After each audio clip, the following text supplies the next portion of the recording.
Welcome to this episode of In Conversation With. Here we are in February 2021, nearly a year into this pandemic, and we hope you're doing well. To call the last year one of humanity's most challenging in recent memory wouldn't be an understatement, and it has been more difficult and in some cases devastating for some of us. But it has also been an opportunity for us to reflect on some fundamental questions about meaning and purpose, both individually and as institutions. I've been very fortunate to have had many such conversations and have found them to be uplifting and inspiring. I'm absolutely delighted to share with you one such conversation I had in December 2020 with one of the leaders of the remanufacturing industry, David Fitzsimons. David is the director of the European Remanufacturing Council and has led the council since January 2017. The European Remanufacturing Council is based in Brussels and represents multiple business sectors and trade associations that extend the life of products through remanufacture and refurbishment. David represents the council at the Ellen MacArthur Foundation, with whom he led the Better Than You project.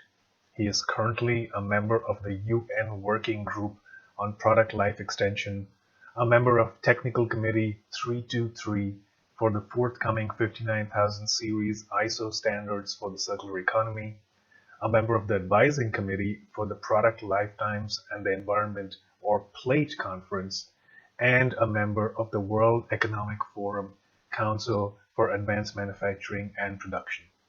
Please join me in welcoming David.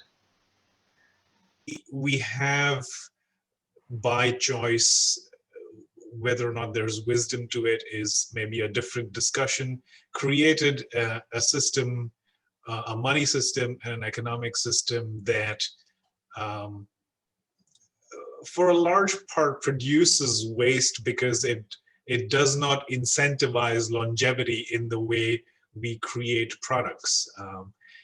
And perhaps, a potential point of reflection, at least I don't know this for sure, is that the right to repair movement is a manifestation of the inherent need and desire and aspiration of us as human beings to hold on to a sense of identity that comes from the past, which is often embodied with memory and meaning and relationship, what we call heirlooms, for example, but they don't necessarily have to be jewelry, for example, but any artifact or product or something that belonged to a relative, that's something that we want to use through our life and then pass it on, by definition requires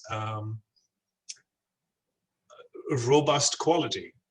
To look at it from a more engineering perspective, perhaps, and I think we're missing that. I think we living in a system that enshrines using and throwing as soon as it reaches a certain point, which then results in producers doing that because that's what results in turnover, and looking at it from a purely financial and economic system. So we've designed an overall system that incentivizes the creation of waste.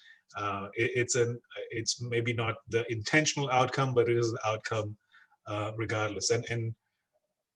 And it would be great to hear your perspective on that. As is that right to repair movement one potential manifestation of a pushback against this use and throw mentality? And how do you see that kind of evolving and maturing into more formalized thinking and programs or initiatives like product scoring systems? I think there is kind of a evolution there, which intentionally we might not see that it has an organic nature to it, but it would be kind of lovely to hear how you see it and what your thoughts are on that. No, I think it's a very interesting question. Is the right to repair movement, the success of the right to repair movement, a reflection of something deep in human need? And so I think with apologies to anthropologists and psychologists everywhere, because I'm bound to make some really horrific simplifications. Is that the case? And I think, given that humans are themselves, we're on a journey to death and to decay and death. There seems to be plenty of evidence that the anthropologists have found over the years that we try to resist that inevitable decline in ourselves by handing on something that preserves our memory. And maybe that's what the right to repair movement is getting into. That we have this need, this long need to show that we existed and we pass things on. So there's so much evidence of this, isn't there? From totem poles that are left, pyramids. The evidence is enormous. So what is it that we're trying to do? And I'm reminded of myself, just to make it a personal story, I'm reminded how when my own father died, he left a number of tools. And it gives me real sense of pride that I've still got this wonderful axe that he had. He didn't use it very much. He wasn't a lumberjack or anything, but it was a beautiful axe with a maple wood handle. And I know that he held it. And it's now, it must be, and I believe his own father held it before him. So it's probably over 100 years old now, in beautiful condition. And I feel a sense of obligation to pass that on in great condition to my son. My son doesn't know this yet, but he will be getting an axe in due course, which won't be a lot of use to him in Madrid, I don't think. At least I hope not. But there is something beautiful about having these memories passed on. And I think that's what we're all about. So does the right to repair movement, has its success got to that? And I'm sure the Journal of Consumer Research would be delighted to give us some more evidence in this area. But I think you're probably right. There's something going on there. And why is it important? Well, I've spent most of my career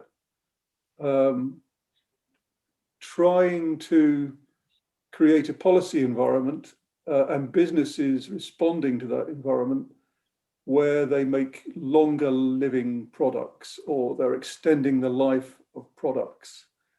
So maybe I should reflect on that myself, about what my own drivers are, about why I've done this. So your question is a very good one, I think, both generally and personally. So very good. And what has happened? Well, when you think about iFixit in the States, when they first started drawing attention to that so many products just seemed to be designed for a short life, they'd fall to pieces, they couldn't be repaired.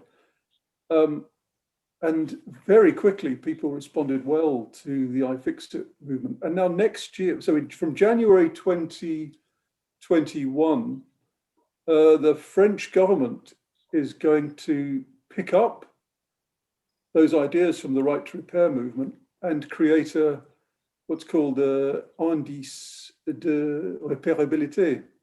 So a lot of products will be scored on their repairability. And some products will get 0 out of 10, others will get 10 out of 10. And it would be interesting to see whether that label does then lead to people wishing to buy more long-lived or repairable products. So the evidence will be piling up from January of 2021, I think, Rajiv. So we'll see. There's the opportunity. And what's interesting as well is it's not just France that's doing this. There's the JRC in Seville are also developing a very similar scoring system for products across the whole of the single market for the EU. And I think that will come along in due course, unless the French system is a complete disaster, which I doubt. And it's, who is it? It's Christopher Spilotopoulos He's the head of the unit at the JRC in Seville in Spain, who's working on this scoring system for the whole EU. So what next? Well, I think, when people see that their products can be scored, it does lead to all sorts of things. You then know, you have the knowledge to say, this product is repairable. It can continue in life longer than these basically disposable single-use products that are everywhere now. And as you describe it, just piling up as trash after a relatively short life.